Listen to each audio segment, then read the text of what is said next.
How did it take them this long? This is the title character. Right? It's the title character the whole universe is named after. But it took 21 movies to get to it. Welcome to the Crooked Table Podcast, where we discuss the world of film from a fresh angle. And now your host, Robert Yanis Jr. Welcome to the Crooked Table Podcast. This is Rob. Normally on the show, we democratize the film criticism community by bringing on films and fans and critics alike, having a different guest every episode talk about a film that means something to them.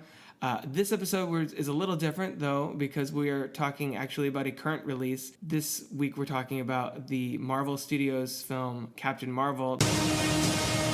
I keep having these memories. Something in my past is the key to all of this.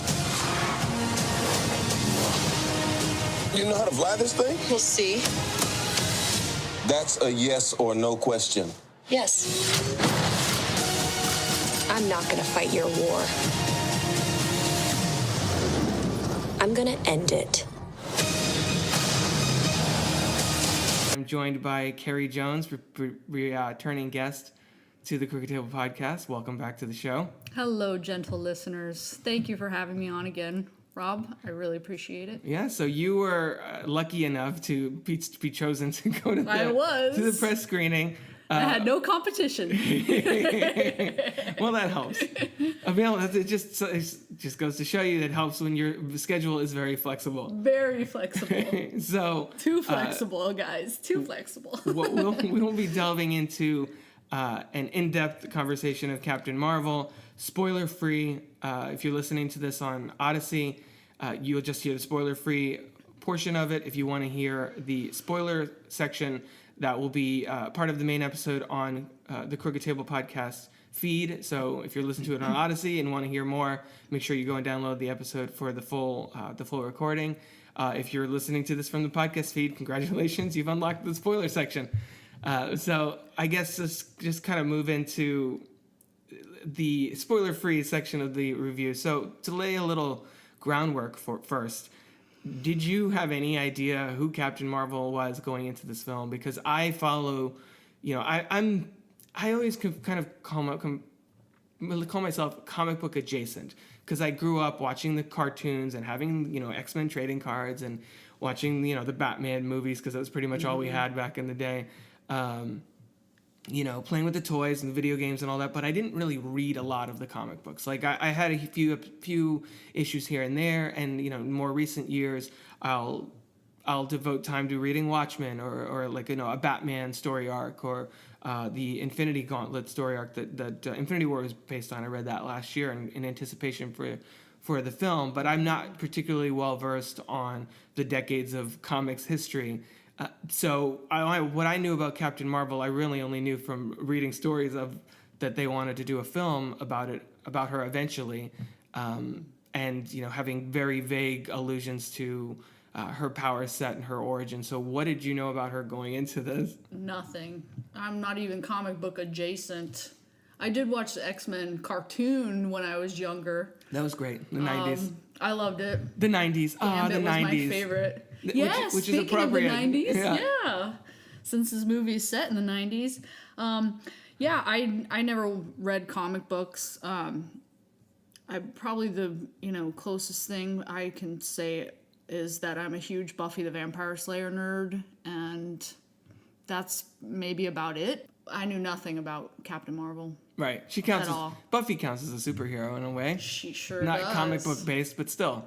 She sure does. Now she has many of her own comic lines, so in a way, it comes. She's kind of evolved into a comic book, She hero. took the opposite. She went in the opposite direction. Right. Went from television to comics. Yeah, exactly. Knew absolutely nothing about it. Other than her name is the name of the company, which I find interesting that this character that is not probably well known beyond the comic book community, other than the fact that her name is Marvel Comics, that she is the title character. I think it's interesting that this character bears that name. That it's like if DC Comics was called Batman Comics, but nobody knew who Batman was or something. Right. You know what I mean? Right. So it's this character has a long history, and started out as, I believe the movie mentions Marvel as a character in the film, and I think in the comic books, if I'm not mistaken, Marvel was kind of an earlier iteration of this character, and then of course initially this was a male character. And then, well, I mean, starting in the whenever. Jokingly. I don't even remember when this character was its initial version was introduced. But Captain Marvel has a long, convoluted history in Marvel Comics, where there were actually multiple people that have borne that name. And 1967 was the first. Was the introduction of Marvel, the first Captain Marvel, is an alien military officer, blah blah blah, and they do a lot of references to that. And like I said, Marvel is a character in this movie. They take bits of the comic book history and modernize it to the sensibility that this movie's trying to get across. Well, I was reading they actually started producing it or working on it like years ago, 5 or 6 years ago maybe. Yeah. And they actually wanted to bring her out in Age of Ultron, but they didn't want to just bring her out and not explain her backstory or give her origin story. So because, they shelved it and they put it off to the side. Because outside the comic book community, most fans are like, Captain Marvel, who's that? Yeah. Yeah. Well, that's kind of something that I wanted to talk about, because before she was Ms. Marvel. Right. And I kind of wish they would have called her Ms. Marvel and named the movie Ms. Marvel instead of Captain Marvel, because we already have a captain, number one. Right. And number two, the Ms., the title Ms. is a feminist title. Obviously, Ms. Magazine. Yeah, Ms. that's a good point. Ms. is the title for a woman who is not beholden to a man in any way. She's not a Miss, she's not a Mrs., she's her own woman. And so they even had her be Ms. Marvel there for a while. And I'm just like, dang, they really could have, I feel like that would have been a better way to display her. I feel like that they didn't do that on purpose, because there is a character in the comics named Kamala Khan, who is like a Muslim Pakistani American hero in Marvel Comics, who goes by the name Ms. Marvel. So I wonder if it's because they're holding on to that name to develop a project with that character down the line. Interesting. It's weird because there's such a long history in Marvel and in DC, or just in comic books in general, that Shazam at one point was called Captain Marvel in the DC comics, and then Marvel Comics developed their own Captain Marvel, and then Shazam just kind of evolved into being called Shazam. So it's interesting that we're having the two Captain Marvel movies coming out within a few weeks of each other, because Shazam comes out in April. So yeah, but I have a feeling that they are probably going to do something with Ms. Marvel down the line, either a TV show or a mini series on Disney Plus, or a movie or something. Well, I hope they do, but I think they missed an opportunity I here, could see because the movie's definitely about feminism. It's for all sure. about women. The lead characters are women. I mean, her mentor's a woman. That's my personal preference. Right.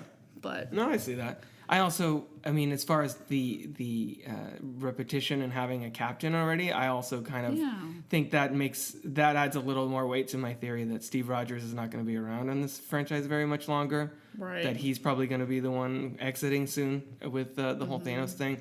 Whether that means they kill him or just Captain America is retired. And I have an episode of the podcast coming up one of the ones I just recorded was about, it touches on the MCU and Captain America specifically.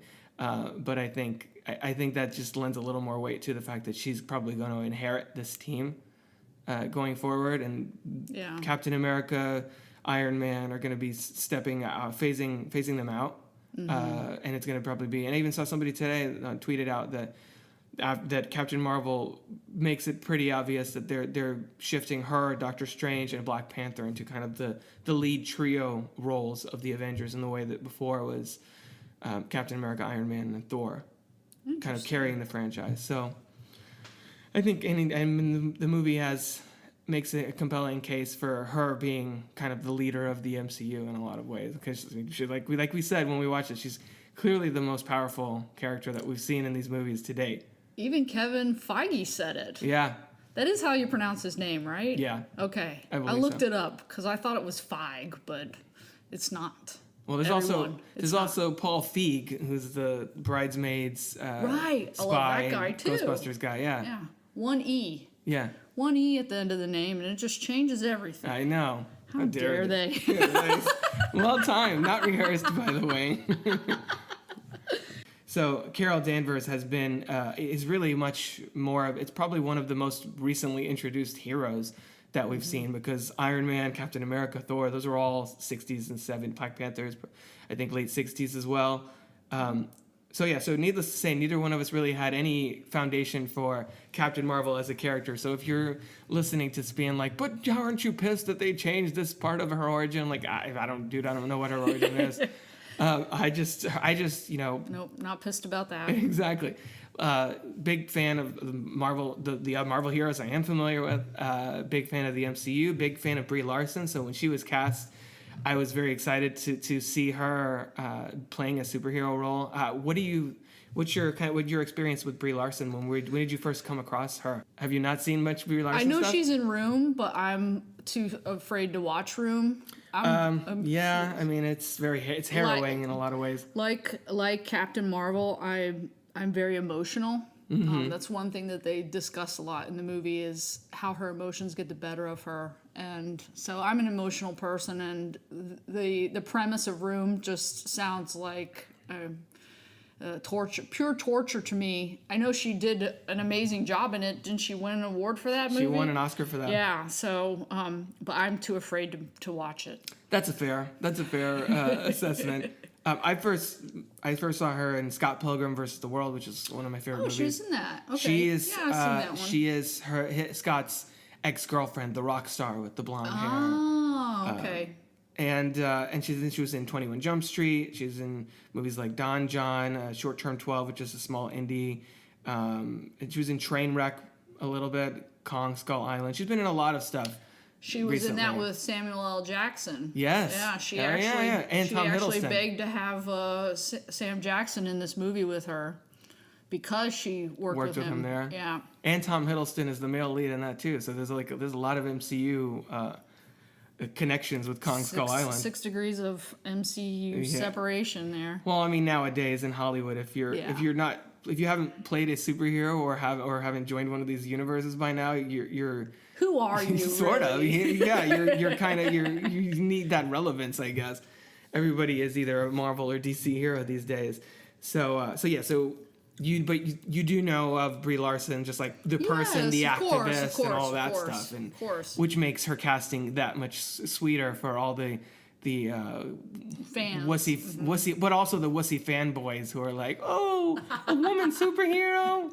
I don't know if I can do. Why about men? Blah blah blah, and all that stuff. The men's rights types that are throwing hissy fits because this movie isn't explicitly tailored to their needs, I guess. Yeah, 21 movies, and we're still not allowed to have a female lead. Come on, guys. Well, now we're getting Black Widow too, I think. Yes. So I guess let's talk about, before we get into the movie itself.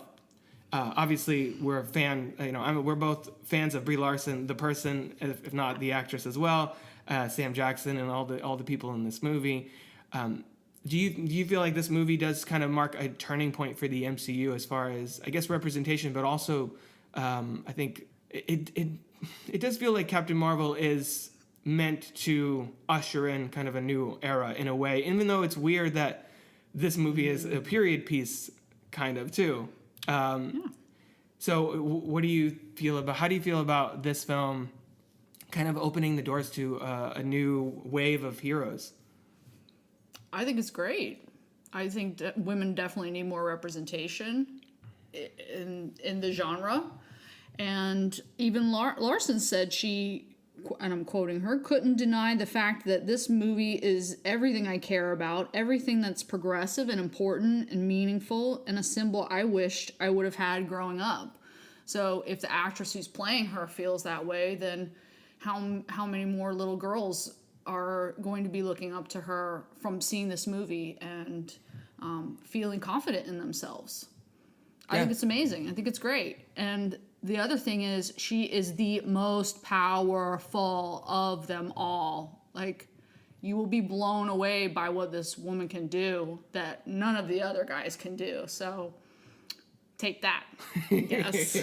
Well, and I think that's just for fans of the MCU, the way that Infinity War, I guess spoilers for Infinity War, if you haven't seen that and you want to watch Captain Marvel, I don't know what to tell you. Yeah, I wouldn't advise that, but you could do it. I guess, yeah, you can.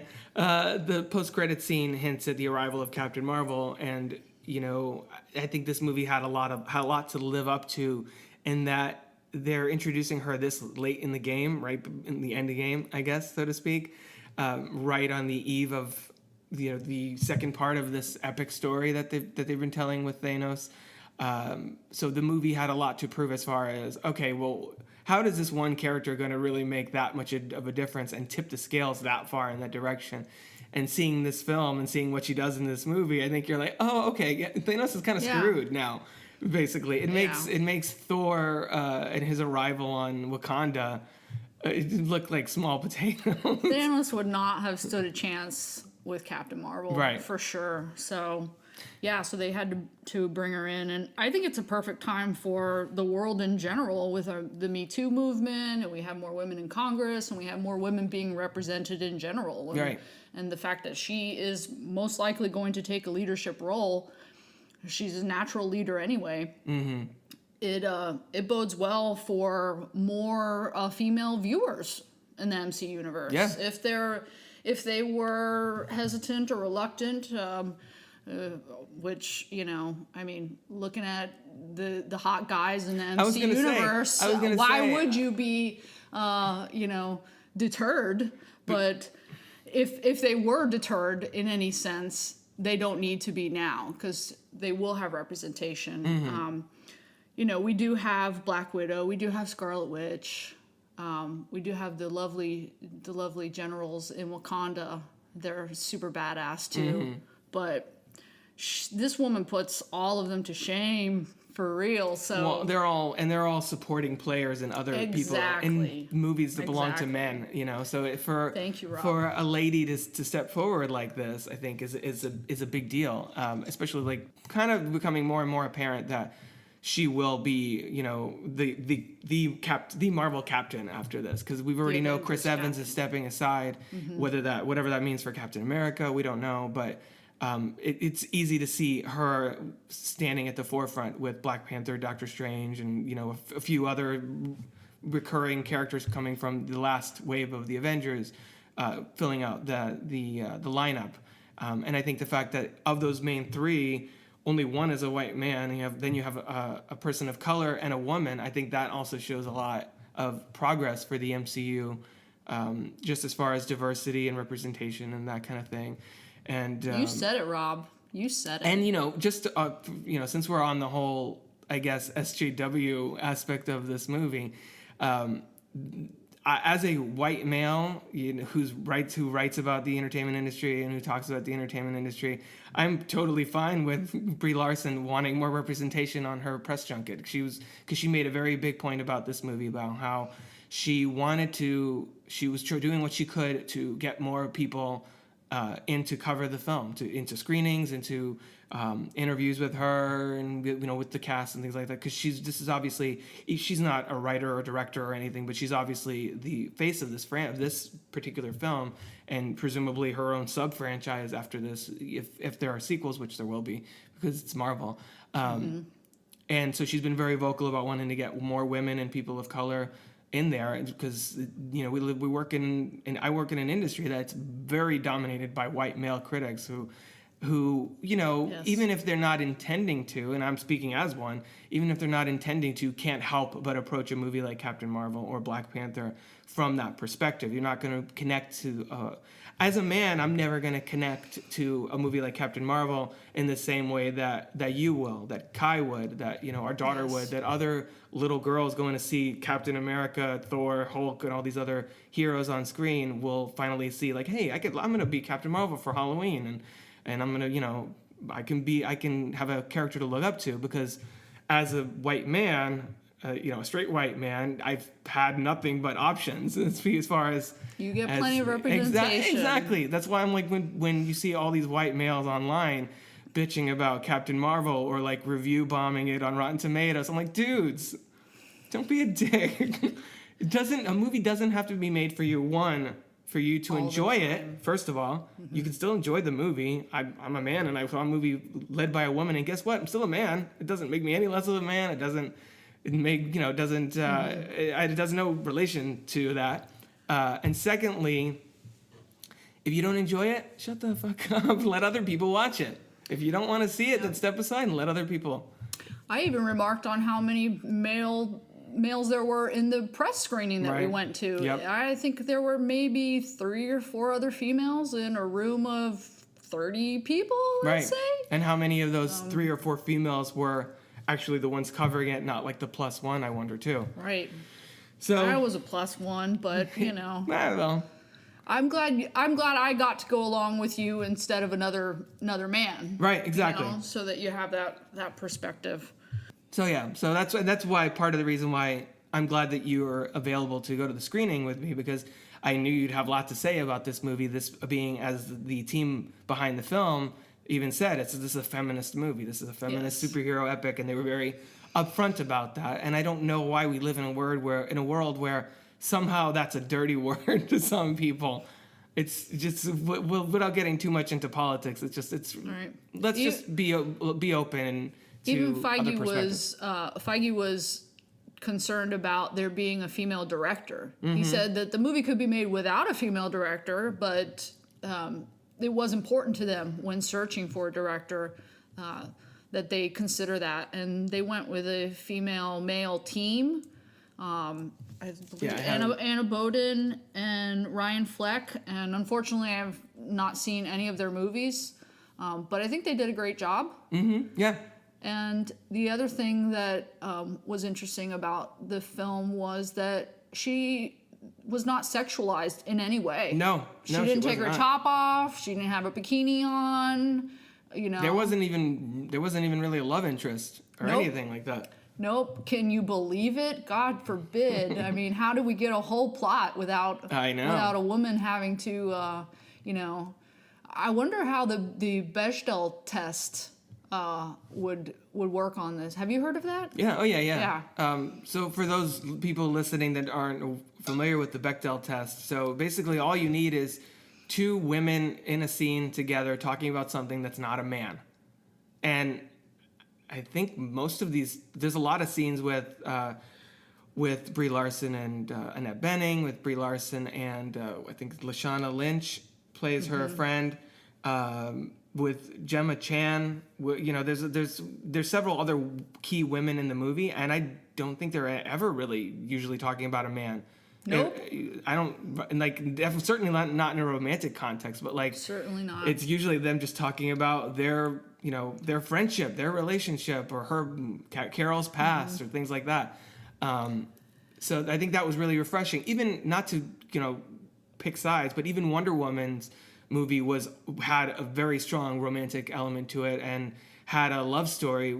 It was also subverting the normal order of things, where she was the hero and he was like the damsel in distress in a way. Right. And Chris Pine played that beautifully in Wonder he did Woman. a great job. But Loved him in it. I don't think you need, in this movie, it proves that you don't need to have the love interest to make the character compelling in any way. Well, and then even in Justice League, Wonder Woman is still pining after Steve Trevor years, 100 years later. Right. It's like, come on, we can move on. He was Right. a boyfriend. I mean, Exactly.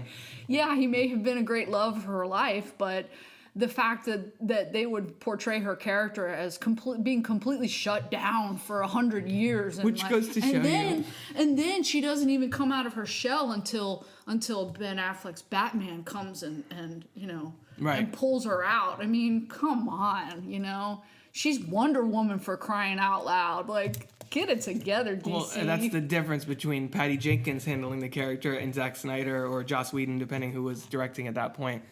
You know, kind of behind the camera. But so we're very excited about what this means for the future of the franchise, the future of the genre. So I guess let's get into the actual movie itself. So this, I think it opens.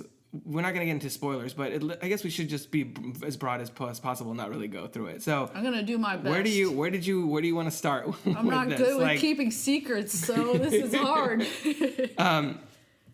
So did you feel like, without getting into specifics, did you feel like the film adequately explored it's not a secret that it does deal with the Kree-Skrull War? Yes. And we've seen the Kree before. There's actually Lee Pace and Shimon Hansu are in this, reprising their roles from Guardians of the Galaxy, both of whom perish in that film. So I think it's kind of it's a fun way to tie things back together, because in many ways this is a Captain Marvel origin story, but it's also filling in the gaps for an era of the MCU that we haven't really explored, because we had Captain America in 1940s, and then jump to like 2010 or whenever Iron Man is set, and then we've kind of picked it up mostly from there, slightly out of order sometimes, with the Guardians sequel supposed to be picking up right from the original film, things like that. But there's a big gap of time that has only really been explored in like Agent Carter and things like that. So they haven't really delved into that. So how did you feel about the way that this film filled in the gaps as far as the Kree-Skrull War and the way that some of these returning characters... did you remember Korath and Ronan the Accuser? Yes, I love Lee Pace. I thought he did a great job, and I loved him in Guardians of the Galaxy. He was very, very limited in use in this movie. Like, people going into this, if you're expecting Ronan to be like the big bad, he's kind of on the periphery.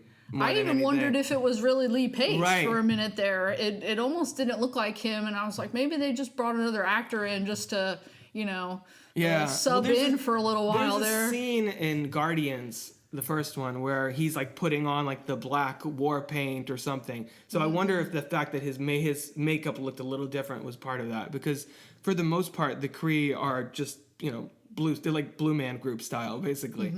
Well, in Guardians, he's radicalized at that point, and here he's still part of the military system of Kree. So you can kind of haven't seen what goes on with him, what happens to him, but maybe his whole tangle with Captain Marvel caused him to go off the deep end. I'm not sure. There are little hints, I think, about him wanting to kind of take matters into his own hands. There's even a moment, and this is not spoilers obviously, where Korath seems like he's kind of almost aligning more with Ronan than the Jude Law character, whose name I need to find because I keep forgetting Jude Law's name in this movie. Jan Rog. Jan Rog. There you go. Which, do they even say? They say that in the movie like once, like very briefly. I was like, wait, what's his name again? There's a lot of information that comes through in this movie that I was kind of like, huh? And I've seen some reviews where they say that the first half hour is just kind of like exposition. Yeah, you have to get your bearings, because like I've said, we've seen the Kree, we've seen a couple of these characters before, but we haven't ever met the Skrulls, which the shape-shifting element is they have a lot of fun with that in this movie. And we haven't really seen we haven't really delved into the Kree homeworld. I don't think we really even see the Kree homeworld at all, honestly, in Guardians. We see Ronan kind of meeting with Thanos and things like that, but we don't really get a sense of how Kree society works, and that's the whole basis for this movie is, well, what is the internal life of the Kree as a species, and their, what are they trying to do in the world and that kind of thing. So I was reading in the comic books how the Skrulls were very technologically advanced. They were able to come up with this space travel. They were able to travel long distances through space. And this is not a spoiler because this is from the comics. Right. how they ended up on Hala, which is where the Kree lived, and the Kotati also lived, and they had some kind of contest to see who would be able to, I guess, have control over this planet, and it ended up with the Kree just wiping out the Kotati in order to win the competition, which was not the competition, and so they took over Hala, and that's where we get them in this planet, I guess. Right. I'm not quite sure. I mean, they didn't give much backstory with that. We really don't even know why they're fighting, I feel. Right. It just, I think they reference how war is never ending and how it's always there, and so it kind of seems like the reason why is almost in the background. Right. It's either you're pro-war or you're anti-war. It feels like in this Right. film. In a weird way, and I hope that to the listeners this doesn't sound insensitive in any way, but it feels like the Kree scroll thing is really in this movie more of a motif, and it almost feels like the Israel-Palestine thing in a way, like as a real life analog. That's these two societies, or these two countries, or whatever, or ways of life, are in conflict, and they're just kind of always fighting in some Right. degree or another. Who's the righteous one? Right. Who's the good one and who's the bad one? And you don't know, and that's what the whole story plot hinges Right. on. Because we're trying to determine who she's. Are the Skrulls the bad ones? Are the Krees the bad ones? What's the situation what's here? the situation? So. And I think ordinarily I might find more issues with the fact that it just kind of jumps in the middle, and you're like, wait, what the hell's going on? What is happening? What is, lay this out for me. But I think in a way, the fact that it starts in media res, I think in a way fits the storytelling as far as Carol's story, because she also kind of doesn't know what's going on either. That's the big mystery. Right. That's what you're thinking about, wondering about the whole time you're watching the movie, because she doesn't remember her. She remembers bits of her past, Right. which they show in the trailers. Right. And so that's where my mind was at as I was watching it. It was like, oh, these two aliens are fighting in the background. Big deal, It's basically set dressing for her origin, right, really. right. Yeah. So the big mystery is, where does she come from? What's her story? And we get to find that out.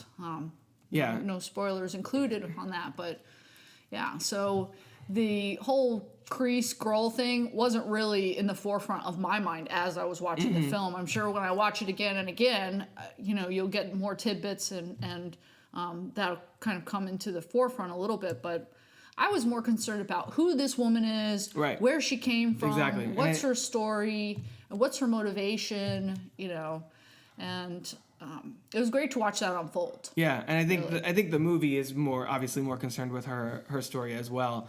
So we talked about how it fills in the gaps for a lot of things. We even get Clark Gregg in this movie as Coulson for the first time, who hasn't been on in theaters since of the Avengers. Yeah, so he's been on television ever since then, but as Coulson, but it's the first time we've seen him in a movie since then. So he and Samuel L. Jackson as Nick Fury obviously are in this movie as basically the presence of S.H.I.E.L.D. in the 1990s here with Captain Marvel's story, and of course they use de-aging technology in this film, which they've basically been. You could tell that they've kind of added those flashbacks to the other movies to kind of like give themselves like every time you see it, they're tweaking the technology a little bit more. Like it's young Tony Stark in Civil War, and then it's like young Kurt Russell in Guardians, and then it's like young Michael Douglas and Ant-Man. Like every time you see it, it's like young Michelle Pfeiffer and Ant-Man and the Wasp, things like that. And it's getting better and better. In this movie, I feel like it was pretty flawless. I didn't when I watched Robert Downey Jr.'s flashback, I was kind of like, it doesn't exactly look right, but Right. I never had those thoughts in this movie. Right.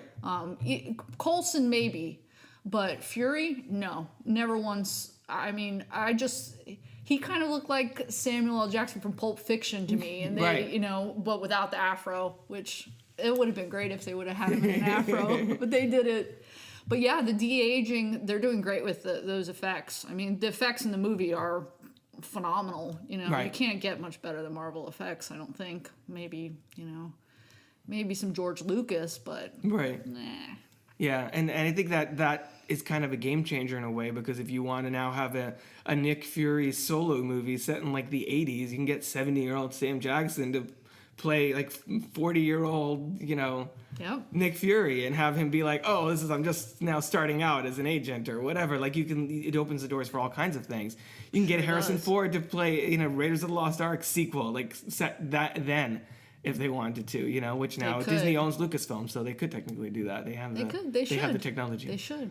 Yeah. So I love Indiana Jones. well, they want to make a fifth one. I don't know if I mean, I don't know what the status of that is, but It would be good if they did like a retro flashback Yeah, instead of kind of something. having him, something. you know. But there's a lot of Crystal possibilities. Skull, for he that. was, you know, you could tell he was too old he for was this a shit. little older than he needed to be, and Mm-hmm. so I guess they had Shia LaBeouf do all his all the running around, all the swinging with running around monkeys in and the all that. stunts. Jeez. But I think it opens up a lot of possibilities for the MCU specifically, that they can jump around and have Definitely. any of these characters show up. And, you know, they're doing the Black Widow movie, which a lot of people are, I don't know if it's 100% been confirmed or if they're still speculating. That's supposed to be, I guess, a prequel, which makes sense because her most interesting days are probably in the past. Now she was more morally, you know, compromised as far as being a Russian agent turned American agent, that kind of thing. So you can jump all over the place in those 50 or so years that we just said, between the 40s and Definitely, they you could know, go 2000 backwards, or whatever. forwards. Time travel is real now, guys. Yeah, exactly. Yeah. Black Widow's character is very interesting to me. I've asked a couple of men in my life, which Avenger would they be? And they've chosen Black Widow. And I said, interesting. why? Yeah. And as for all these fanboys hating on the women in MCU, they chose Black Widow, which was really shocking and surprising to me. And the reason why is because she's human. She doesn't have superpowers. Yeah, she's a badass. You know, she was trained, but she's the most human. And I thought that was very interesting. Yeah. I, of course, would have chosen, you know, Thor or maybe Black Panther or, you know. Yeah. Definitely Scarlet Witch, I think. Scarlet Witch is the most powerful to me before we meet Captain Marvel. But Right. Yeah. Yeah, so. I'd say after Captain Marvel, it's probably Thor, Scarlet Witch, Vision. Like, those are some of the other top Right. contenders. Rocket's cool, but he's also a raccoon with a machine gun. And Iron Man just has he has a suit and things like that. But I would like Rocket's personality. yeah, Rocket's Put awesome. Rocket's personality in the Scarlet Witch. I'm so glad Rocket survived the snap. Me Because too. Well, I think they're all gonna come back. I mean, they are, Come but I on. mean, for Endgame, the rest of the Guardians are dust essentially, and we're gonna get Rocket trying to cope with the loss of literally his entire family, basically, and working alongside the Avengers to fix that. I think that should be interesting. Yeah.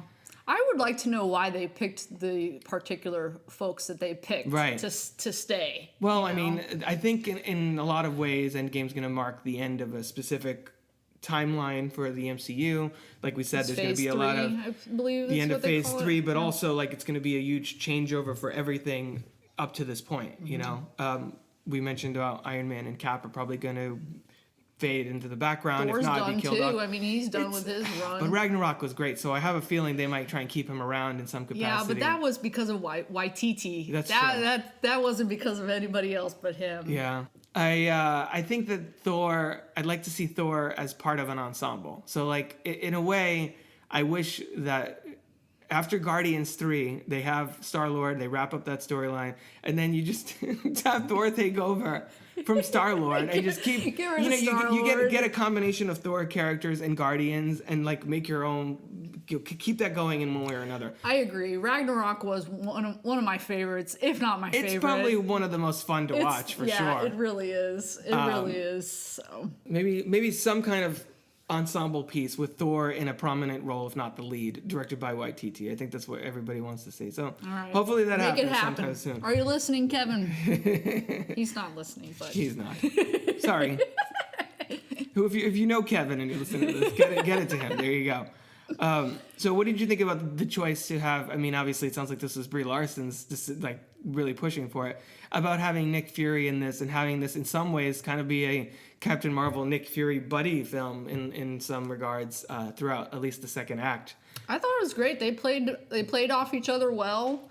I love throwbacks anyway, so it was set in the 90s music. I mean, it was great. I think they could have made it even better. You know, maybe when we get the second or third movie, we'll have even more buddy calm kind of vibes going on there. Yeah, it does. Yeah. It seems like that's something that they want to do more and more of. I think Kevin Feige and the people in Marvel Studios have mentioned that they're probably not going to get as big as Endgame and Infinity War as far as the cast is concerned, and they're going to start like focusing it more on specific characters or like smaller groups of characters. Like I think, you know, that Ragnarok is a great example of that, where they brought Hulk in for that, and it's you know, they're not giving Hulk his own movie, kind of like that's what I'm saying, that they can do something like that with Thor, have Thor be like the second person on someone else's film or whatever. Maybe Thor and Captain Marvel would have good on-screen chemistry, and they can kind of play off of each other working on it because they're both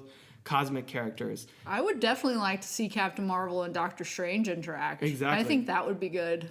For sure. Yeah. So I think we're going to see more like those little sectioning off of characters. Infinity War production was huge. I know. So I'm sure for their budgets, it's probably better if they don't go that route for their budgets. Again. But it's also like, as far as, you know, I love Infinity War, and that's a great movie, but it's also, in a lot of ways, it doesn't really feel like it has any main characters. It's really Thanos is kind of the main character in a weird way. But it's like, I could see a lot of people criticizing that movie because it does feel like the MCU season finale. Like, you know what I mean? It does feel like it feels a little bit piecemeal. It's like we have so many things going on. You can't put them all together, you know, on one screen. So I mean, you can, but it's not going to feel like it doesn't feel like a standalone. Like, you could never show somebody Infinity War without showing them the other 19 movies. They wouldn't have no idea what the hell's going on. But not at all. Captain Marvel. That's why I think it's good that in a way Captain Marvel is a nice palate cleanser in a way that Ant-Man and the Wasp was. That's just a really fun movie. Ant-Man and the Wasp. Ant-Man's might be my favorite. Ant-Man's great. I can't say any definitively because I love them all, but definitely more Ant-Man. Paul Rudd, he's amazing. Yeah, he's great. So I think Captain Marvel is a nice palate cleanser, getting us ready for Endgame, in that it ties into Endgame, obviously. I mean, it's not spoilers to say that the little Nick Fury pager is referenced here. Right. I mean, I think if it wasn't, people would be pissed. Be like, what the hell? You need to explain, like, where did that come from? But it's very much a standalone film. It focuses, and the period setting helps a lot with that. Right. Gives it a fresh and different vibe. Right. It kind of takes it away from the timeline that we already know and that we maybe are feeling a little depressed about. You know. Exactly. Nobody goes poof into dust in this movie. Right. You know, except maybe some bad guys. Well, they have it coming.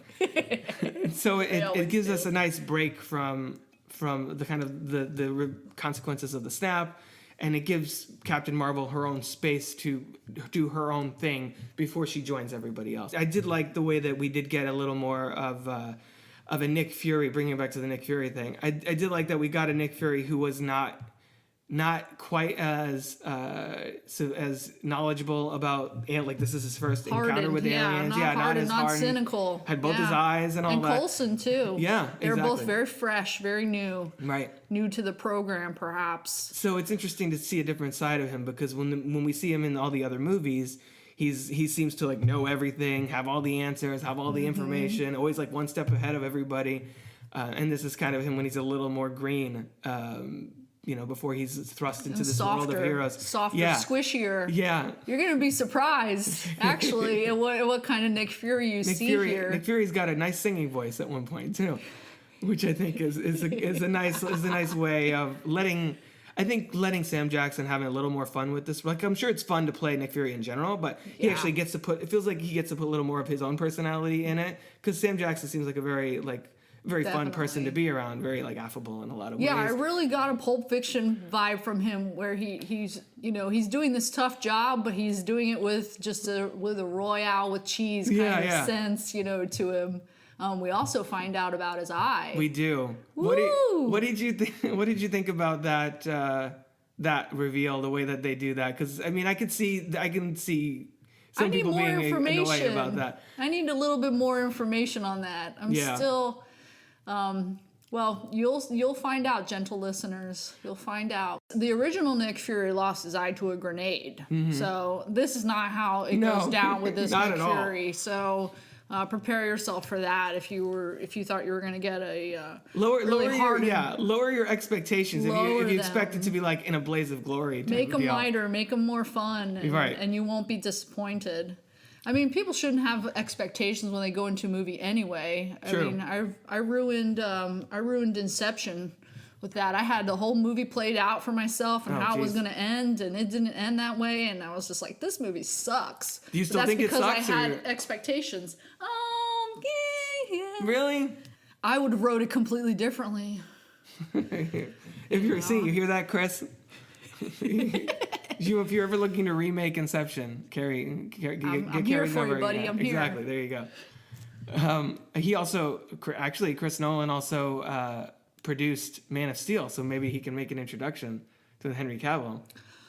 Oh. So there you go. Oh. I know we're on a Marvel conversation, now we're but going off on a real, There goes real a big tangent. tangent. I'm sorry, guys. I also forgot to tell you I have a Superman fetish a little bit. So somebody on Twitter referred to this movie as sort of how the Marvel made like a Top Gun Superman, and like they kind of did. She's like military, and she's essentially very Superman in a lot of ways. This is, well, even one of the critics that was in the movie theater with us said that very same thing. Oh, really? He said, yeah, she's like the Superman of Marvel, basically. Yeah. And yeah, she is. She's the most powerful. Yeah, I love her costume and the way that it's kind of redesigned, the technology that is involved with that. I thought that was really cool. Thank you for not putting her in some little skimpy shorts and some thigh-high boots. Right. Like I said, she's not sexualized in this movie at all. I mean, the sexiest part about her is that she's wearing that 9 Inch Nails shirt, which was my favorite part of With the whole shield movie. hat. Oh, loved it. Yeah. I love 9 Inch Nails, so I Yeah. was just like, yes. And then she's got a heart shirt on later on, which She's I thought got a was... heart shirt on. She has a Guns N' Roses shirt on Yeah. at some point. So, those are some spoilers we're giving out, I mean, Rob. I think Brie Larson is very sexy just as a person. Oh, and, she's beautiful. And in this movie, just like the fact how strong she is. She trained so hard. She trained for months. I'm gonna break it down for the listeners. Do so. Real men find strong women attractive, Yes. and the fact that she is a superhero, that's hot. She could kick You know? your ass. Exactly. She She's could very so kick yeah. your She's ass. both Brie Larson and Carol Danvers are very strong people, like physically, but also emotionally, and also they have their very strong points of view on things, very strong values, and that's that makes her a very endearing character in a lot of ways. I think that's why she chose this role. She really wanted it. Which is why, again, it feels like she's a worthy successor to Captain America, in that she does have kind of a military background. She does have a very upstanding moral fiber, and she's very much just trying to do the right thing and just fulfill her mission, even if she, at her image. She's very serious. Yeah. She's as serious as Captain America is about her job and what she's doing. And she has qualities that if she were a man, they would be lauded. But because she's a woman, they're not. She's kind of reckless almost. She's impulsive. She's a risk taker to the point of her own detriment. Right. And there are a lot of references in this movie about her needing to control her emotions, which is very much a female and it's thing. Almost exclusively white men that tell her to control her emotions. Oh gosh, yep. And of course, when the trailer dropped, there was certain segments of people online who were like, "Oh, why isn't she smiling more?" And then there was a lot of fun memes and things of that, of people like going back and putting smiles on like Captain America, because in all the posters, all the men are just like very serious. Right, of you know. course. But yet Captain Marvel needs to smile more. She's like, you know, she needs to try and look pretty. I'm like, dude. And they reference that in this movie directly. They address it directly. Which I wonder if that was in there already, or if they put the teaser out and then they saw the reaction like, oh shit, we need to put that in there. Kind of like in the Paul Feig's Ghostbusters movie. Mm-hmm. Everybody was blowing up YouTube. It was like the most hated video on YouTube or whatever when they dropped the trailer for that. And then when you see the movie, there's like, they put a video out of like a ghost sighting or whatever, that they're, you know, them trapping a ghost. And people are commenting, I think one specifically is, ain't no bitches gonna hunt no ghosts. And I'm like, all the comments are really tearing them down. And I was like, that feels extremely meta. So I was just about to use that word. So I wonder if that was maybe even a late addition to this movie, to be like, all right, well, oh, really? She needs to smile more? We gotta have that. I would that part of almost the be movie. surprised if it was a late addition, because I feel like the movie was meant to address those types of double standards Right. for women and men. And they make quite a few references to how women should behave and what jobs they should have and what attributes they should demonstrate. So, yeah, this movie is a confrontation of all of those platitudes, standards, yes, yeah. those standards, and what a woman should and shouldn't do and be, and she knocks them all to the curb, and that's why I love the movie. Yeah. Yeah. And I think it was, even though it took a long time for them to develop and bring this movie out, I think it's the perfect timing with the Me Too movement and, Right. and what's going on in our world. It's a perfect time for Captain Marvel, you know. Wonder Woman was definitely strong and you know, breaking barriers, but she still maintained that kind of acquiescence to the male role, as you were stating, with Steve Trevor being in there, and how she, you know, how she kind of acted, even though she's this glamazon Amazon. I mean, Right. come on, you know. So yeah, if you're for the men's rights activists and the incels and those guys, they're not going to enjoy this movie. And I think even James Woods, I saw somebody that. posted about James Wood, like, we don't want any of those guys here. And he was like, yeah, we'll sit it out. Go ahead, guys, sit it out, because you're not going to be happy about it at all. And there was a great joke that I saw somebody make on social media. I don't even remember if it was Facebook or Twitter or whatever. But where he's like saying like, oh, we should go see Alita Battle Angel instead of Captain Marvel. That's what he said. Because Marvel hates half its audience or whatever. I'm like, yeah, no, they don't, dude. It's been 20 movies of men in the leads. It's just like all of a sudden you have an issue with it. And then somebody made a comment like, well, that sounds about right for James Woods, because he always prefers teenagers to grown women. Because in Alita, she's supposed to be like teenager. Snap. And I was like, nice, there you go. That's a Thanos snap there. Flashing it back to the 90s, too. In a way, I think, and then we'll get back to, and then I want to talk about her friendship in this movie. Yes. And then the 90s stuff. But I think it makes sense in a way that it took so long for this movie to be made, too. Because if she was unveiled in Age of Ultron, if it would have been harder for them to justify the snap even happening. You know what I mean? Mm-hmm. Like, even the fact that this movie is set in the mid-90s, it makes me wonder, well, where is she now? Where wasn't she? You know, I guess she was on the other side of the galaxy and therefore unreachable. Right. But, you know, they have a hard enough time now when, like, you know, in Iron Man 3, Iron Man's in trouble. Why isn't he calling S.H.I.E.L.D.? Why isn't he calling up Thor to help him out? You know what I mean? They have enough issues with everybody's solo movie explaining why they're not all together in every single movie. And I think having Captain Marvel absent in Infinity War would be a lot harder to rationalize if she was already in play. Like, I think audiences would have been going to see them like, oh, hey, this is a universe-wide thing. Well, where's Captain Marvel?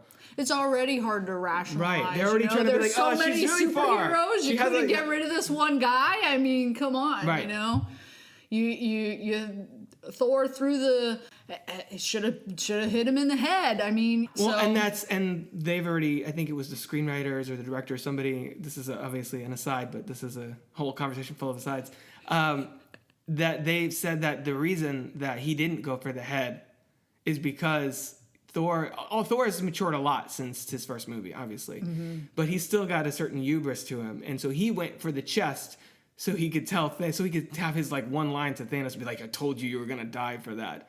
That's why he wanted to disarm him. A woman never would have done that, guys. A woman would have gone for the head, and she would have double tapped that shit, okay? Yeah, Captain Marvel would have finished it off in like 2 seconds.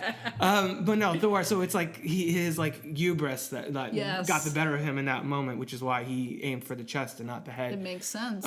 It does make sense, because he killed, Thanos supposedly killed Loki, who we've seen die a couple times already. But is he dead? Who knows? Even if he's dead, it's a comic book thing. They'll bring him back in another way. But so that's to your point about the way that the movie depicts women and kind of the feminist undertones or overtones or tones. Straight tones. She's got Carol finds out over the course of the movie that about her life, and then a big part of that is her friend, played by Lashana Lynch, and I also thought it was very refreshing that her Maria Rambeau, that was her name. I was trying to look because I knew it was something like that. I think it's really refreshing to see a female friendship where they're not like, one doesn't like, Maria doesn't like, to turn her in or whatever, you know what I mean? It's just like women supporting women type of deal. Yes. And I think that's very important to have on screen. And same thing with Annette Bening as the Annette Bening was great in this movie. Mentor character I here. loved her in this movie. Oh, she was amazing. Yeah, the movie definitely, I think, would pass the Bechdel test. That was what it was focused on, women supporting women, and it's great to see that. It's great to see that. Yeah. We love it. How did We women love it. Well, and that's the other thing that was the weird like revelation in air quotes with Wonder Woman. It's like, what? Women want to see women on screen as superheroes? Get out of town. There's a market for this? How dare we? And what does it really boil down to? That women are not supposed to rescue? I don't know. That we're only allowed to be rescued? I guess. I would really like to know why people feel like a woman can't be a hero in some sense. In any sense. I mean... Yeah, I mean, it's because the patriarchy has been running strong for so long that I guess they feel threatened by, like, we're in charge, right? I'm like, have you to quote Chris Rock, have you driven around this motherfucker? It's like, we could use a change of leadership. Yes, and if we go far enough back, we did pretty much start with matriarchal societies. Right. So, and things were going pretty well then, guys. Look at the mascara of Wonder Woman's homeworld. I mean, I know it's fictional, but still, look at that. Like a perfect society. No men there. No trouble until dudes. Steve Trevor shows up. Right. So, just saying. We're just saying.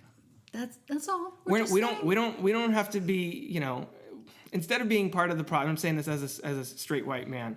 We don't need to be part of the problem. Let's just be part of the solution. It's like, let's be allies for people. And that's why I hope if you're listening to this and you're considering seeing Captain Marvel, that you see it. And if you don't see it, it's just because you're not into superhero movies in general, not because you're like, a lady wearing a superhero thing. I'm not into that. I'll wait for Shazam. That's my Captain Marvel. I'm like, all right, well, good luck with that. I mean, that also looks like it could be fun, but I don't know. I'm fine with whatever. I don't care what gender or what color you are. Just, if you bring it, then you bring it. And she brings it. She's really a badass character. So I'm excited to see more of her. And try to do what she did. I mean, she was doing 2-a-days for months and working out for 8 hours a day. You want to talk about men being the more dominant species in physicality. Right. Step up to her, guys. Step up to her. See what she can do. Right. Not just her character. I'm sure she could kick your ass right now. Well, I read that she did most of her own stunts she trained for it. I mean, obviously, flying around shooting photon blasts, she didn't do that. But like a lot of the combat, there's a lot of close combat scenes with her and Jude Law, with her and several other characters. She even trained with the Air Force and took like 6.5 G's. Nice. So that's something I wouldn't be able to do or even want to do. I mean, I almost want to vomit just thinking about doing that. So, I mean, you got to give the woman props regardless of what you think about female superheroes. Absolutely. You have to. Because you probably couldn't do it, you know? I mean, I know I couldn't do it. I'm not going to pretend that I could do it. Exactly. And this is a fan of Brie Larson, the actress. I think it's really cool to see her headlining a film like this and being, you know, being such a marquee star in a huge movie in the Marvel Cinematic Universe. Because, like I said, I've been a fan of hers in all those other films I mentioned. I love Room. I cry like a baby when I watch Room. That's why I don't want to watch it. I spent the whole movie just like, oh my god, like either scared or nervous or moved by it. It was very emotional. So and the fact that she got an Oscar for it, very well deserved. So it's exciting to see her taking her career up a notch. And in today's day and age, that means playing a superhero. So I guess just to kind of round out the spoiler-free section, let's talk about the '90s nostalgia I wanted also to talk about the Ben Mendelsohn character, but I feel like that's a lot of spoilers, so I think we'll hold on that until the next the spoiler section. Yeah. So get ready for some '90s music. Yeah, right. A lot of female singers too.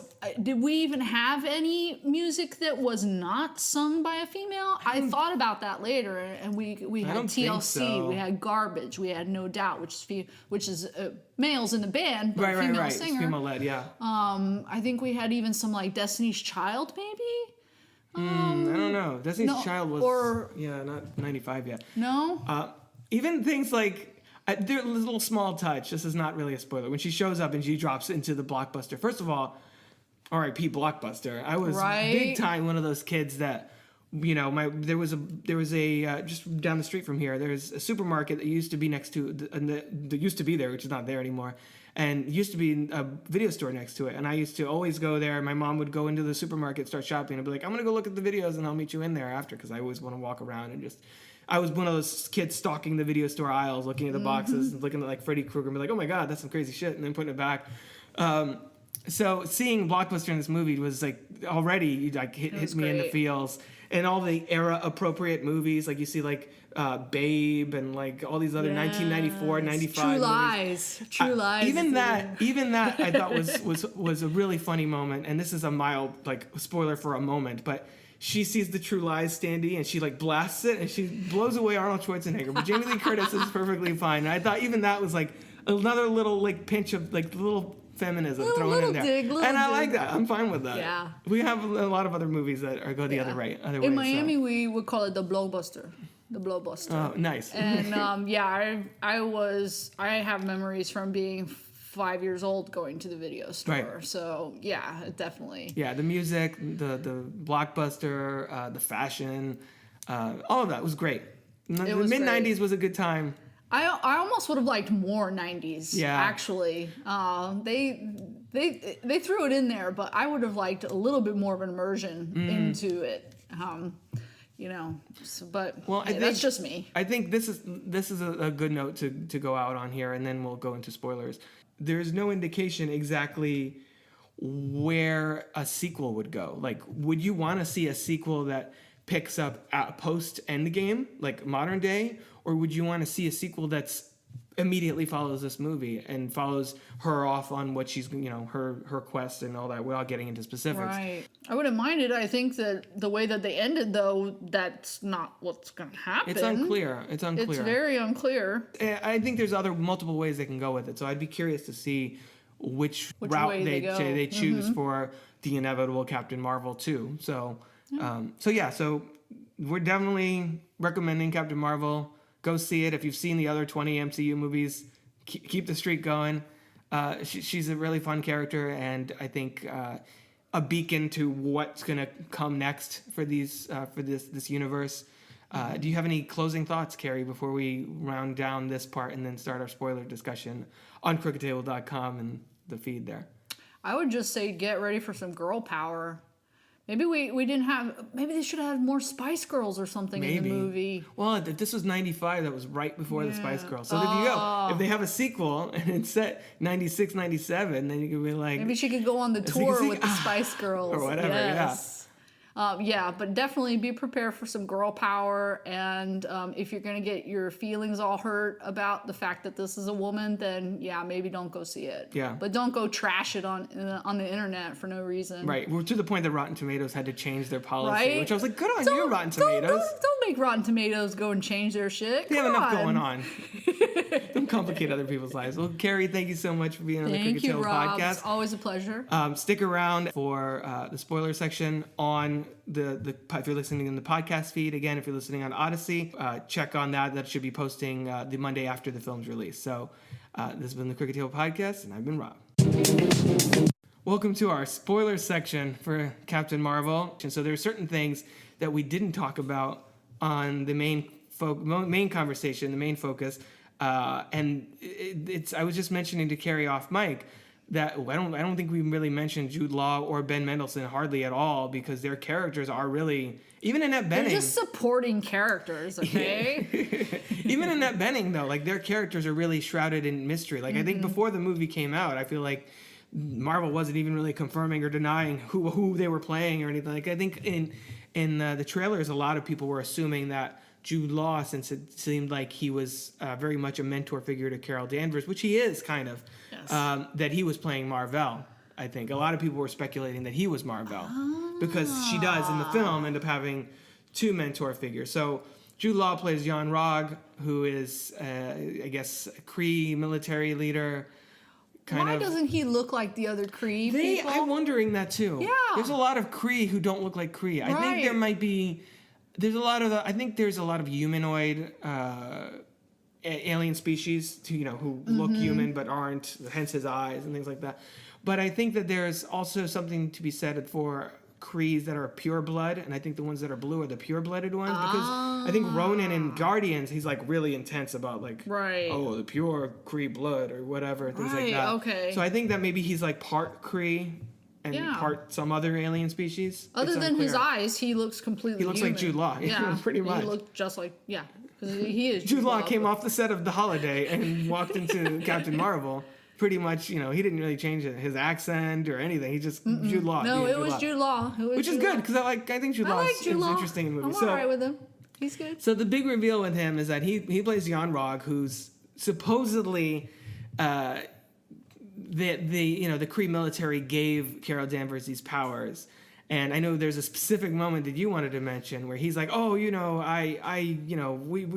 nothing. You were nothing before we found you," or something like that, and she comes to realize over the course of the movie that her powers were taken by a totally different source. It was the explosion of the light speed engine, and she kind of they're actually inhibiting her powers with the thing in her neck. Right. Yeah. Oh yeah, that's right. I forgot about that. That was great. They were putting a dampener on her powers, which is why you're watching the whole movie. You're like, okay, she's powerful, but I don't know if Thanos can probably take her. And then after she takes that thing off, forget it. It's over. Then you're like, whoa. So there was a specific moment that you wanted to mention with Jude Law.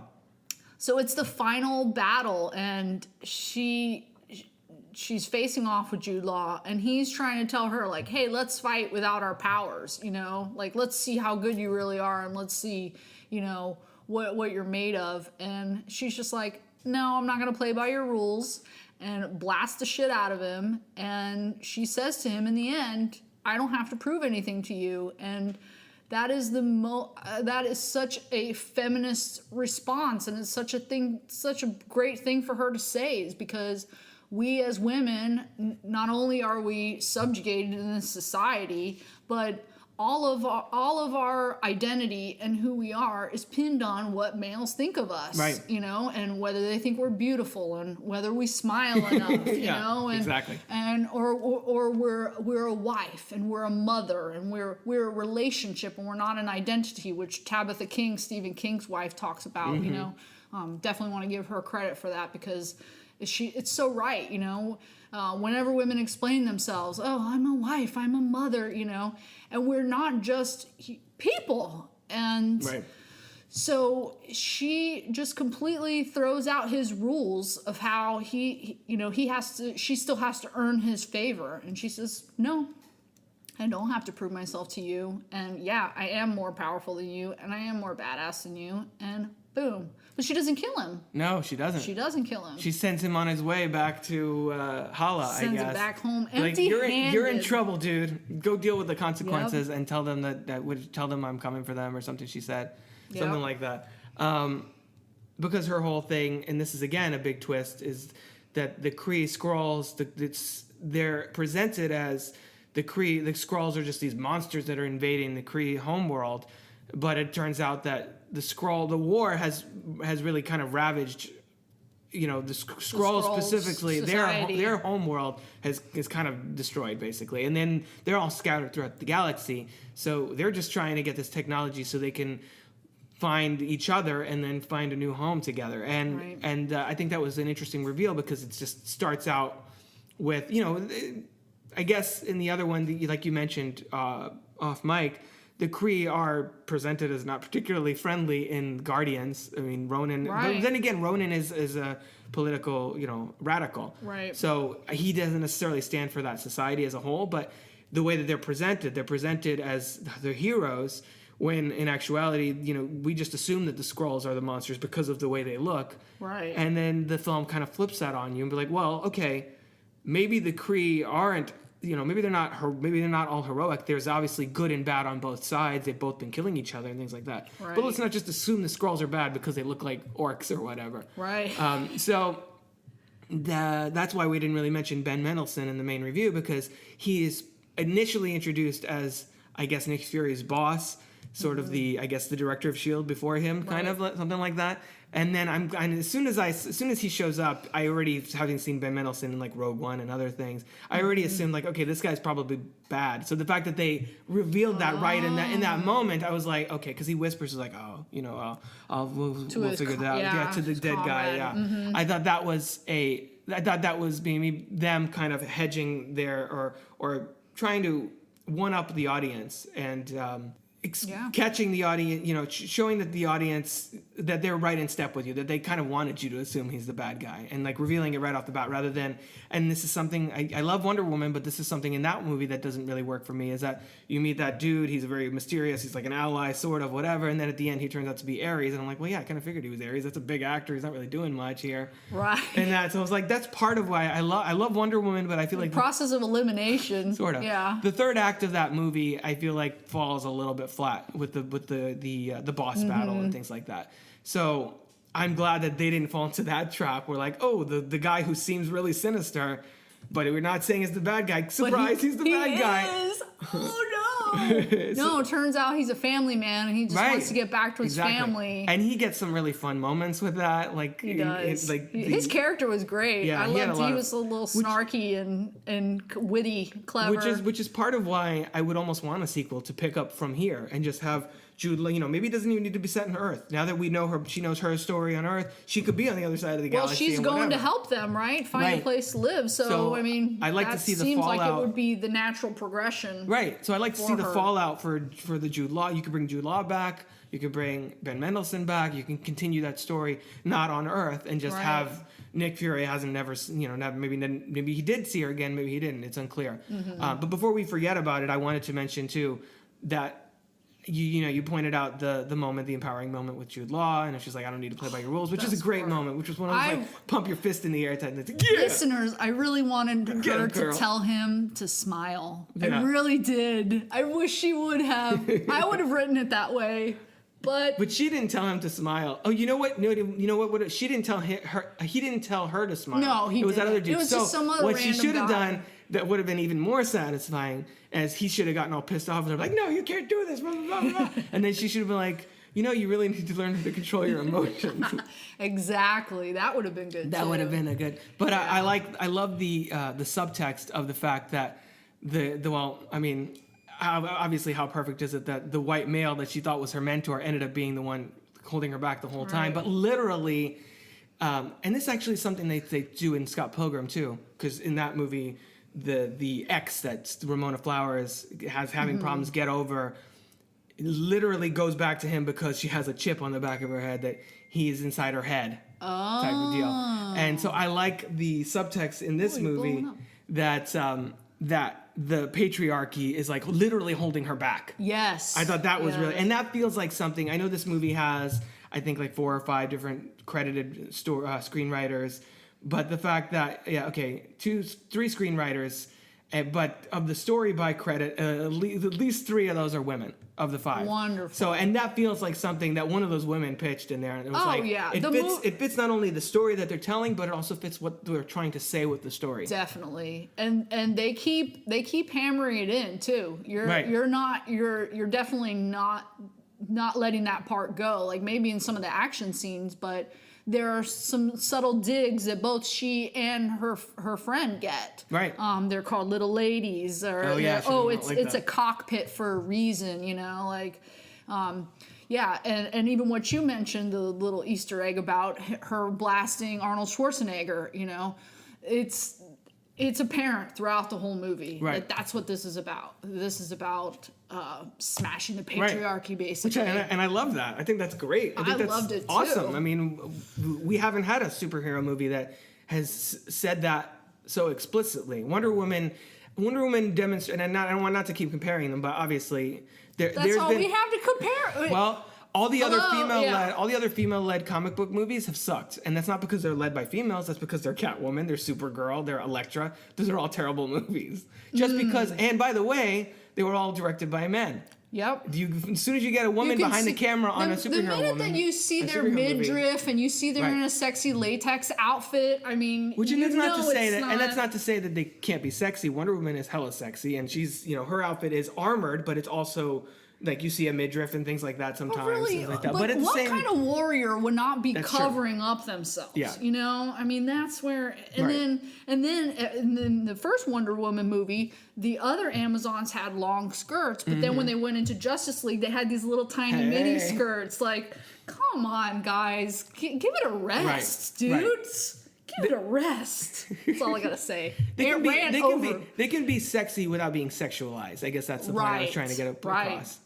Thank you, Rob. I agree with that. So Brie Larson in her little cap and her rock t-shirts, I thought was sexy, but not sexualized. So she's not wearing a bikini like, let's go fight these aliens, right? Or whatever. Pew pew. Yeah, exactly. So I thought that was I think it's, we haven't had a movie that said that in that way. Wonder Woman demonstrated what a woman can bring to it versus a man, which is, compassion and like seeing things in a different perspective and like a different mothering. It's a totally different energy and vibe than Superman and Batman. Yeah. Which is why I think it's funny also in BVS when Superman and Batman, Wonder Woman has to come in and be like, all right, let me get this for you. Like the other two are like struggling. One of them has to die in order. And then they look at each other like, "Is she with you? No, I thought she was with you. She's just taking over shit. She can't be by herself. Like she's got to be one of your sidekicks." They didn't know her. She wasn't involved in the story until then. She's just like, "I'm gonna come in here and make the story much better," which is why she's the highlight of that movie. She was like the redeeming part of that movie for sure. Exactly. Even though it has Henry Cavill in it. That's true. Oh gosh.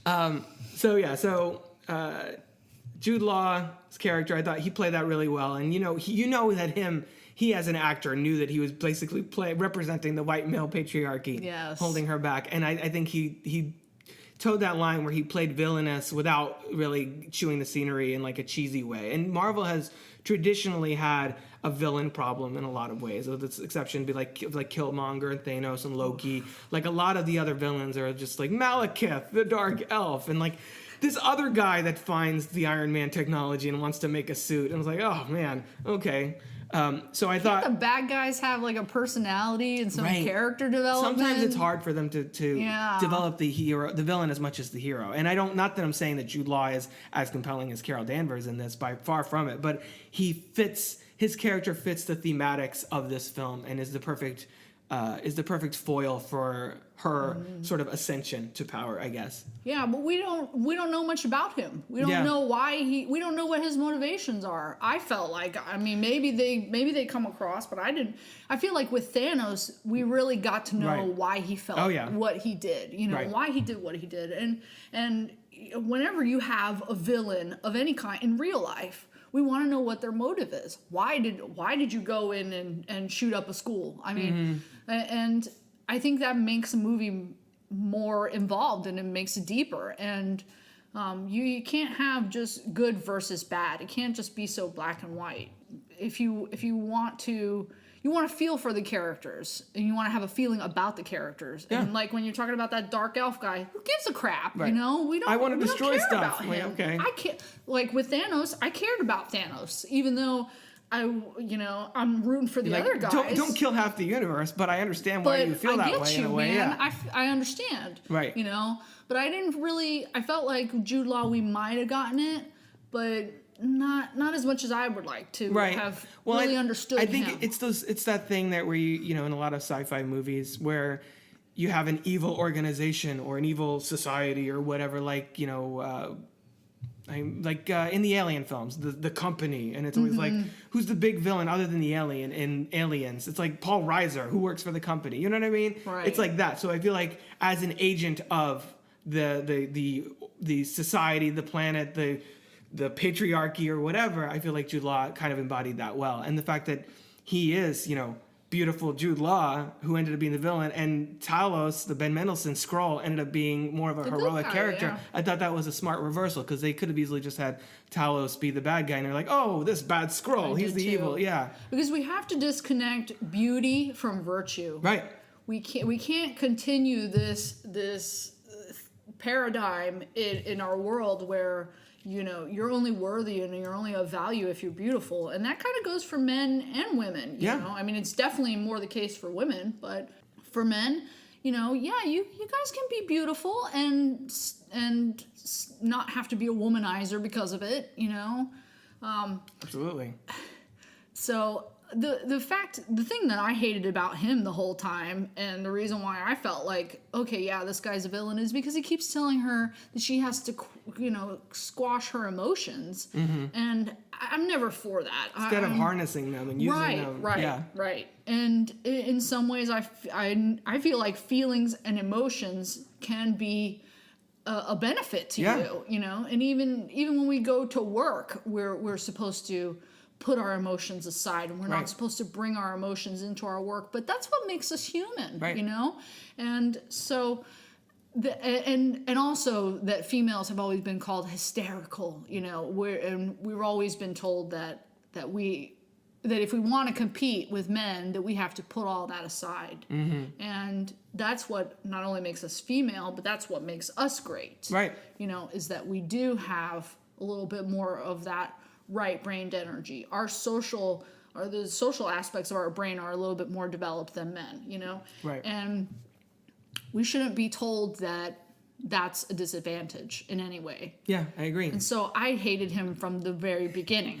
And even though he wasn't the bad guy at that point. And the fact that he's evil underscores that point. If he had ended up being a heroic character, that would have that would have played into that and been backing up his points as valid, as opposed to debunking them. And you see that kind of thing that you were saying with emotions all the time, not only in society, but like I'm thinking specifically of politics. You see, we're not going to talk about the other guy, but on the Democratic side, you see every time there's a woman who's like, I'm going to run for president, people are ripping her apart, being like, oh, Elizabeth Warren, Kamala Harris, whoever. I'm like blanking now.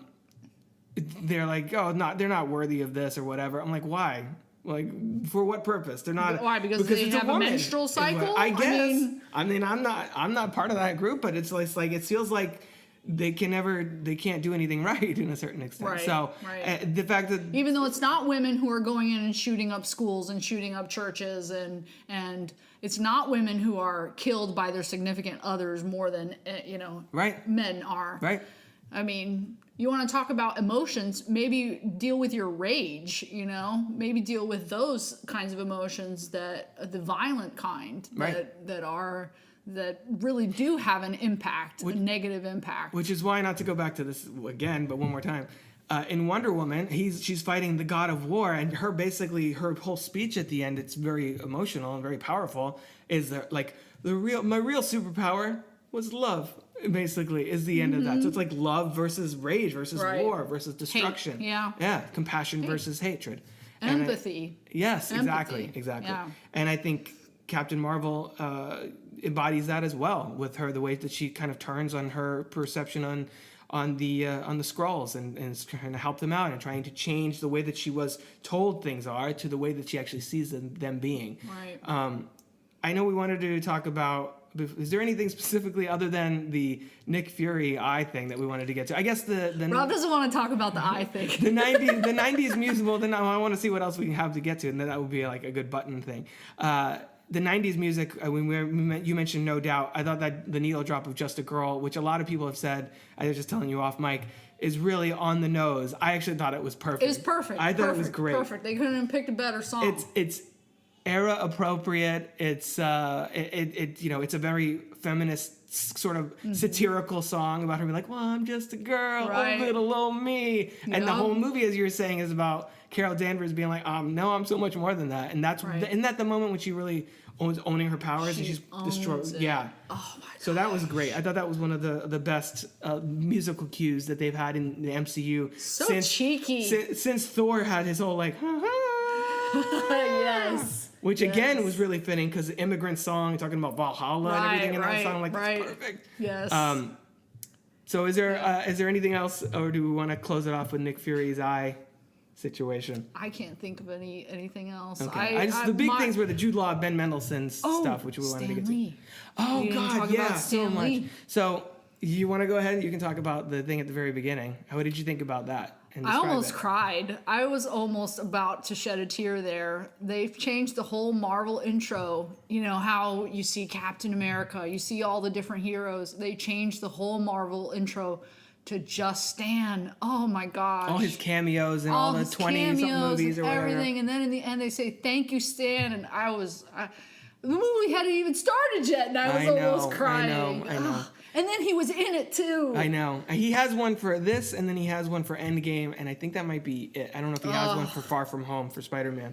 I hope that they'll like CGI him into all the other Or like movies. they on Do the something. Netflix shows, there's like in the police station, there's like a photo of him in the back. Yeah, So I'm some sure way. they'll do something like that somewhere. I hope so. He's gotta be in them. It's all of them in a way. some way. In a way, I mean, it's really obviously tragic that he passed away. But one he was 91, Right. 92, so he lived a really full life. And also, was about to secondly, he got to see these characters that he helped create become the biggest He got film to see franchise, the the complete biggest. fulfillment of Yeah, everything who he can ever say that? dreamed. Who can say Very that? few people. He's like, oh, how about this guy? We call him, I don't know, Spider-Man. And Spider-Man, which was obviously the poster boy for Marvel in the early days, and even more so, like even Marvel themselves have said that Spider-Man's basically their Mickey Mouse. He's their mascot. He's their one. Like Zoe doesn't know who any of these characters are, but Zoe knows who she knows Spider-Man is. Yeah. We yeah. saw Into the Spider-Verse in theaters, so she's like, Spider-Man. She's got a shirt with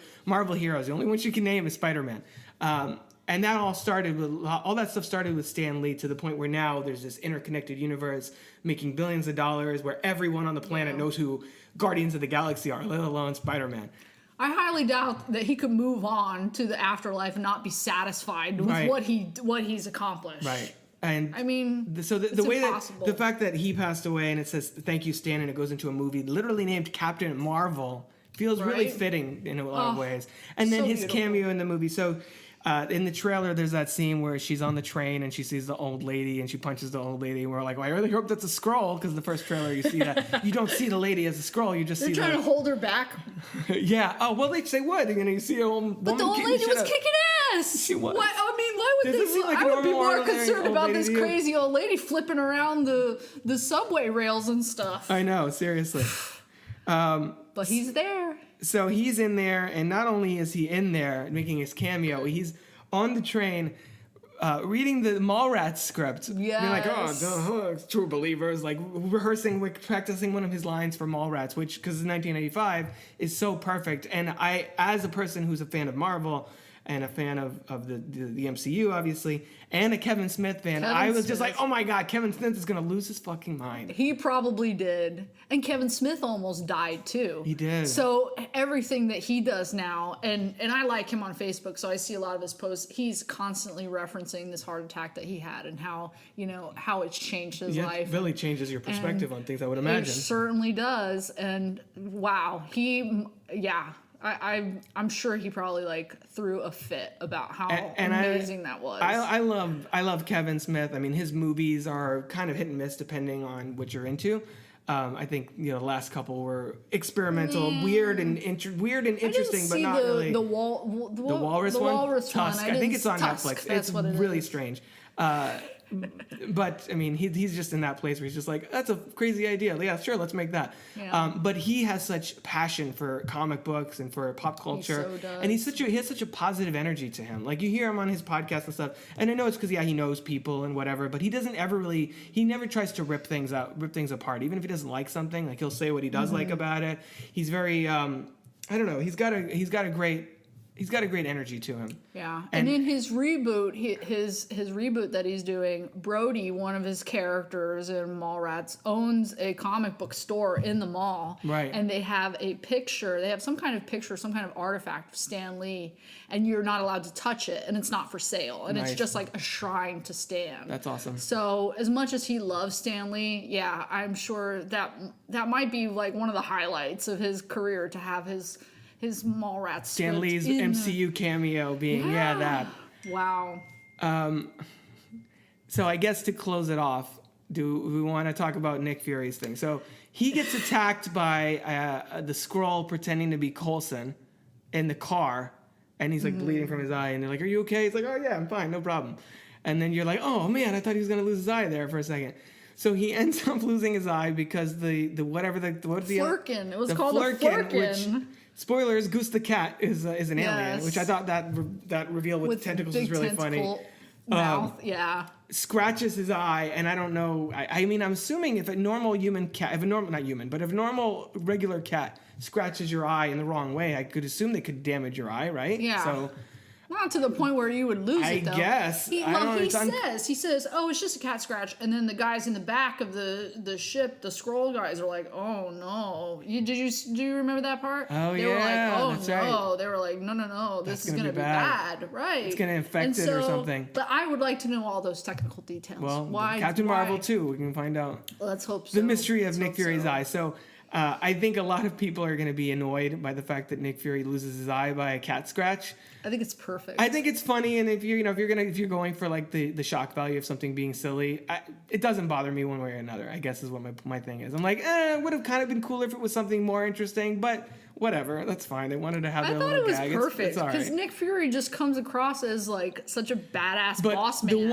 the element that I did love is that he used that to be like, and Coulson being like, is it true that because you took a blasted thing or whatever? And like, right. Nick Fury's already trying to like build his image. Building that persona. He's already, I love that. That was great. So That's why I think it's great because it's gives a him little that secret. opportunity. It's a little secret, and it humanizes Nick Fury. I think so, You know, too. the fact that he had such this relationship with this little cat was so cute. And it's definitely not what people would expect. The whole like the Nick Fury cat thing. Not at all. As I mentioned on the main conversation, he like sings, "Oh, Mr. Postman" for that, and the whole like mythologizing himself to make himself seem even more badass than he already is. I think that was really fun to see a different side of him. So, anything else to add? I think we're good.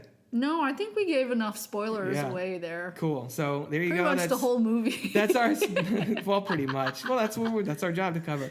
So that's our spoiler conversation. So if you haven't seen Captain Marvel, you just ruined it for yourself. But if you have seen it, go see it again because I'm gonna go see it this on opening weekend. We saw it at the press screening Monday before release, and then I'm gonna go see it with Kai over the weekend. So there you go. Definitely go check it out. Support your local Marvel heroes. Yeah, they don't make enough money already. Well, especially with Disney behind them. If you're interested in joining me on the show to chat about one of your favorite films, head on over to crookedtable.com/guest. Or you can consider supporting the show at patreon.com/crookedtable. Of course, you can always find more podcasts, reviews, videos, and other movie-related goodies over at crookedtable.com. Until next time, this has been the Crooked Table Podcast, and I've been Rob. This has been a production of crookedtable.com. All rights reserved. CROOKED.